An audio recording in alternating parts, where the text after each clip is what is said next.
Item ಯಾವುದೇ ಇರಲಿ try ಮಾಡಿ ಆಚಿ ಚಿಕನ್ ಮಸಾಲಾ. ಯಾರಾಗ್ತಾರೆ ಮಿನಿಸ್ಟರ್ ಅನ್ನೋ ನಿಟ್ಟಿನಲ್ಲಿ ಸಿಕ್ಕಾಪಟ್ಟೆ ಚರ್ಚೆ ಆಗ್ತಾ ಇದೆ ಇವತ್ತಿನ ಪೊಲಿಟಿಕಲ್ ಕಾರ್ನರ್ನಲ್ಲಿ ಇದೇ ವಿಚಾರ. ಯಾಕೆ ಅಂತ ಅಂದ್ರೆ ಸಿಎಂ ಆಗಿ ಡಿ.ಕೆ. ಶಿವಕುಮಾರ್ ಅವರು ಪದಗ್ರಹಣ ಮಾಡಿದ ನಂತರ ಈಗ ಒಂದಿಷ್ಟು ಜನ ಸಚಿವರಾಗಿ ಆಯ್ಕೆಯಾಗಿದ್ದಾರೆ. ಓಕೆ, ಆದರೆ ಸಂಪೂರ್ಣವಾಗಿ ಇನ್ನೂ ಸರ್ಕಾರ ರಚನೆ ಆಗಿಲ್ಲ ಅನ್ನೋ ನಿಟ್ಟಿನಲ್ಲಿ ಒಂದಿಷ್ಟು ಚರ್ಚೆಗಳಾಗ್ತಾ ಇದ್ದಾವೆ. ಸೊ ಹಾಗಾಗಿ ಈಗ ಎರಡನೇ ಹಂತದಲ್ಲಿ ಯಾರೆಲ್ಲ ಸಚಿವರಾಗಿ ಆಯ್ಕೆಯಾಗ್ತಾರೆ, ಯಾರಾಗ್ತಾರೆ ಹಾಗಾದ್ರೆ ಮಿನಿಸ್ಟರ್ ಅನ್ನೋ ಒಂದು ಪ್ರಶ್ನೆ ಇದ್ದೇ ಇದೆ. ಇವತ್ತು ಒಂದು ಪಟ್ಟಿಯನ್ನ ನಾವು ತೆಗೆದುಕೊಂಡು ಬಂದಿದ್ದೀವಿ. ಆ ನಿಟ್ಟಿನಲ್ಲಿ ಅವರಿಗೆಲ್ಲ ಚಾನ್ಸಸ್ ಸಿಗುವಂತ ಸಾಧ್ಯತೆ ಇದೆ ಅಂತ ಕೂಡ ಹೇಳಲಾಗ್ತಾ ಇದೆ. ಸೊ ಹಾಗಾಗಿ ಯಾರ್ಯಾರು ಇದ್ದಾರೆ ನಮ್ಮ ಲಿಸ್ಟ್ ನಲ್ಲಿ ಅನ್ನೋದ್ರ ಬಗ್ಗೆ ನಿಮಗೆ ಡೀಟೇಲ್ಸ್ ಕೊಡ್ತಾ ಹೋಗ್ತೀವಿ. ಸೊ ನನ್ನ ಜೊತೆಗೆ ಡೀಟೇಲ್ಸ್ ಕೊಡೋದಕ್ಕೆ ನಮ್ಮ political bureau head Maruti Pavagada ಇದ್ದಾರೆ. ಸರ್, ಕಾರ್ಯಕ್ರಮಕ್ಕೆ ಸ್ವಾಗತ ನಿಮಗೆ. ಸೊ ಆ ನಿಟ್ಟಿನಲ್ಲಿ ಈ ಕಾರ್ಯಕ್ರಮದಲ್ಲಿ ಈಗ ಮೊದಲ ಒಂದು ಬ್ರೇಕಿಂಗ್ ಅಪ್ಡೇಟ್ ಲಭ್ಯ ಆಗ್ತಾ ಇದೆ, ಗಮನಿಸ್ತಾ ಹೋಗೋಣ. ರಾಜ್ಯ ಕಾಂಗ್ರೆಸ್ನಲ್ಲಿ ಈಗ ಕೆಲ ಶಾಸಕರಿಗೆ ಸಿಕ್ಕಾಪಟ್ಟೆ ಟೆನ್ಷನ್ ಶುರುವಾಗಿದೆ. ಮಂತ್ರಿ ಆಗೋ ಆಸೆಯಲ್ಲಿರೋರಿಗೆ ಒಳಗೊಳಗೆ ಗಾಬರಿ, ಜೊತೆಗೆ ಅಚ್ಚರಿ. ಡಿಕೆ ಕ್ಯಾಬಿನೆಟ್ ಸೆಕೆಂಡ್ ಲಿಸ್ಟ್ ನಲ್ಲಿ ಯಾರಾಗ್ತಾರೆ ಮಿನಿಸ್ಟರ್? ಫಸ್ಟ್ ಲಿಸ್ಟ್ ನಲ್ಲಿ ವಂಚಿತರಾಗಿರೋ ಯಾರಿಗೆಲ್ಲ ಮಂತ್ರಿ ಭಾಗ್ಯ ಸಿಗುತ್ತೆ? ಹಳೆಯ ಶಾಸಕರಿಗೆ ಮಣೆ ಹಾಕ್ತಾರಾ? ಹೊಸ MLA ಏನಾದರೂ ಚಾನ್ಸ್ ಸಿಗುತ್ತಾ? ಸರ್ಕಾರದಲ್ಲಿ ಸಂಪುಟ ವಿಸ್ತರಣೆ ಪಾಲಿಟಿಕ್ಸ್, ಶಾಸಕರ ಒತ್ತಡನ ಆ ಆಕಾಂಕ್ಷಿಗಳಿಗೆ ಓಕೆನಾ? 20 ಜನರ ಲಿಸ್ಟ್ ರೆಡಿ ಆಗೇ ಬಿಡ್ತಾ? ಹೈಕಮಾಂಡ್ ಕರೆಗಾಗಿ ಕಾಯ್ತಾ ಇರೋ CM D K. Shivakumar. Guarantee news ನಲ್ಲಿ ಯಾರಿಗೂ ಸಿಗದ exclusive list.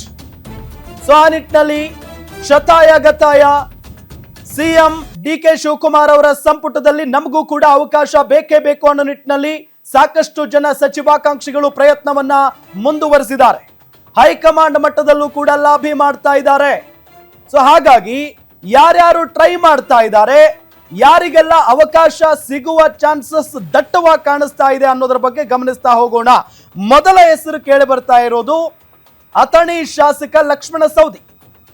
So Lakshmana Savadi ಅವರು ಕೂಡ ಈ ಹಿಂದೆನೆ ಟ್ರೈ ಮಾಡಿದ್ರು, ಬಟ್ ಅವರಿಗೆ ಸಿಗಲಿಲ್ಲ. ಮಾರುತಿ ಸರ್, ಏನ್ ಹೇಳ್ತೀರಿ? ಈಗ ಲಕ್ಷ್ಮಣ ಸವದಿ ಅವರು ಈ ಹಿಂದೆ ಸಿದ್ದರಾಮಯ್ಯನವರ ಸಂಪುಟದಲ್ಲಿ ಅವಕಾಶ ಸಿಗುತ್ತೆ ಅಂತ ಆಸೆ ಪಟ್ಟಿದ್ರು, ಬಟ್ ಆಗ್ಲಿಲ್ಲ. ಈ ಬಾರಿ ಸಿಗ್ಬೋದಾ? 2023ರಲ್ಲಿ ಲಕ್ಷ್ಮಣ ಸವದಿ ಮತ್ತೆ ಜಗದೀಶ್ ಶೆಟ್ಟರ್ ಇಬ್ರು ಕೂಡ ಬಿಜೆಪಿ ಬಿಟ್ಟು ಕಾಂಗ್ರೆಸ್ ಅನ್ನ ಸೇರ್ಪಡೆ ಆದ್ರು. ಅವತ್ತು ಬಹಳಷ್ಟು ಜಗದೀಶ್ ಶೆಟ್ಟರ್ ಅವ್ರಿಗೆ ಟಿಕೆಟ್ ಕೊಡ್ಲಿಲ್ಲ. ಅದೇ ರೀತಿ ಇವರು ಪರಿಷತ್ ಸದಸ್ಯರಾದ್ರು, ಇವ್ರಿಗೆ ಟಿಕೆಟ್ ಕೊಡ್ಲಿಲ್ಲ. ಆ ಕಾರಣಕ್ಕೋಸ್ಕರ ಇಬ್ರು ಕಾಂಗ್ರೆಸ್ ಬಿಜೆಪಿಯನ್ನ ಬಿಟ್ಟು ಕಾಂಗ್ರೆಸ್ ಸೇರ್ಪಡೆ ಆದ್ರು. ಅದರಲ್ಲಿ ಡಿ.ಕೆ. ಶಿವಕುಮಾರ್ ಅವರು ಕೂಡ ಇಬ್ಬರಿಗೂ ಗಾಳ ಹಾಕಿದ್ರು. ಇಬ್ರು ಆ ಕಡೆಯಿಂದ ಬಂದ್ರೆ ನಮ್ಗೆ ಅಲ್ಲಿ ಲಿಂಗಾಯತ ಪ್ರಭಾವ ಇರುವಂತಹ ಕ್ಷೇತ್ರಗಳಲ್ಲಿ ಅನುಕೂಲ ಆಗುತ್ತೆ ಅಂತ ಆ ಲೆಕ್ಕಾಚಾರದಲ್ಲಿ ಕಾಂಗ್ರೆಸ್ ನಾಯಕರು ಸಕ್ಸಸ್ ಆದ್ರು. ಅಥಣಿ ಶಾಸಕರ ಅಥಣಿಯಿಂದ ಸ್ಪರ್ಧೆ ಪ್ರತಿ ಬಾರಿನೂ ಕೂಡ ಗೆದ್ಕೊಂಡು ಬರ್ತಿದ್ದಂತಹ ಲಕ್ಷ್ಮಣ ಸವದಿ ಈ ಬಾರಿ ಕಾಂಗ್ರೆಸ್ಗೆ ಬಂದು ಗೆದ್ಕೊಂಡು ಬಂದ್ರು. ಹೀಗಾಗಿ ಕೇವಲ ಬೆಳಗಾವಿ ಅಷ್ಟೇ ಅಲ್ಲ, ಬಾಗಲಕೋಟೆ, ಬಿಜಾಪುರ, ಕೊಪ್ಪಳದವರೆಗೂ ಕೂಡ ಇವರ ಪ್ರಭಾವ ಇದೆ. ಆ ಕ್ಷೇತ್ರಗಳಲ್ಲಿ ಇವರ ಸಮುದಾಯ ಕೈ ಹಿಡಿದ್ರಿಂದ ಕಾಂಗ್ರೆಸ್ ಈ ಬಾರಿ ಹೆಚ್ಚು ಸ್ಥಾನಗಳನ್ನು ಗೆಲ್ತು. ಆದ್ರೆ ಅವಾಗ ಕೊಟ್ಟಂತಹ ಮಾತು ಈಡೇರಿಸೋದಕ್ಕೆ ಆಗ್ಲಿಲ್ಲ 2023ರಲ್ಲಿ. ಹೀಗಾಗಿ ಈ ಬಾರಿ ಬೇಕೇ ಬೇಕು ಅಂತ ಒಂದು ಪಟ್ಟನ್ನು ಕೂಡ ಹಿಡಿದಾರೆ. ಜೊತೆಗೆ ಲಕ್ಷ್ಮಣ ಸವದಿ ಅವರಿಗೆ ಈ ಬಾರಿ ಅವಕಾಶ ಸಿಗ್ಲಿಲ್ಲ ಅಂತ ಹೇಳಿದ್ರೆ ಮತ್ತೆ ಅವರು ಗರ್ವಾಪ್ಸಿ ಅನ್ನುವಂತ ಒಂದು ರೀತಿಯಲ್ಲಿ ಬಿಜೆಪಿಗೆ ಹೋದ್ರು ಕೂಡ ಆಶ್ಚರ್ಯ ಇಲ್ಲ ಅನ್ನುವಂತ ಒಂದು ಚರ್ಚೆಗಳು ಕಾಂಗ್ರೆಸ್ ಅಲ್ಲಿ ಆಗ್ತಿದ್ರು. ಜೊತೆಗೆ ಅವ್ರ ಆಪ್ತರು ಕೂಡ ಈ ಮಾತುಗಳನ್ನ ಅಲ್ಲಲ್ಲಿ ಹೇಳ್ತಾ ಇದಾರೆ. ಲಕ್ಷ್ಮಣ ಸವದಿ ಅವರ ಮನಸ್ಸಲ್ಲಿ ಏನಿದೆಯೋ ಗೊತ್ತಿಲ್ಲ, ಆದ್ರೆ ಅವ್ರ ಆಪ್ತರು ಹೇಳ್ತಿರೋದೇನಂತ ಹೇಳಿದ್ರೆ ನಮ್ಮ ನಾಯಕನಿಂದ ಕಾಂಗ್ರೆಸ್ಗೆ ಅನುಕೂಲ ಆಯ್ತು, ಕಾಂಗ್ರೆಸ್ ಇಂದ ಇನ್ನೂ ಕೂಡ ನಮ್ಮ ನಾಯಕನಿಗೆ ಅನುಕೂಲ ಆಗ್ಲಿಲ್ಲ. 23ರಲ್ಲಿ ಕಾಂಗ್ರೆಸ್ಗೆ ನಮ್ಮ ನಾಯಕನಿಂದ ಅನುಕೂಲ ಆಗಿದೆ. 3 ವರ್ಷ ನಾವು ಕಾದಿದ್ವಿ, ಇನ್ನೂ ಕೂಡ ನಮ್ಗೆ ಅವಕಾಶ ಸಿಗ್ಲಿಲ್ಲ. ಸಿದ್ದರಾಮಯ್ಯ ಅವರು ಇದ್ದಾಗ ವೆಯ್ಟ್ ಮಾಡು ಅಂತ ಹೇಳ್ಕೊಂತಲೇ ಬಂದ್ರು.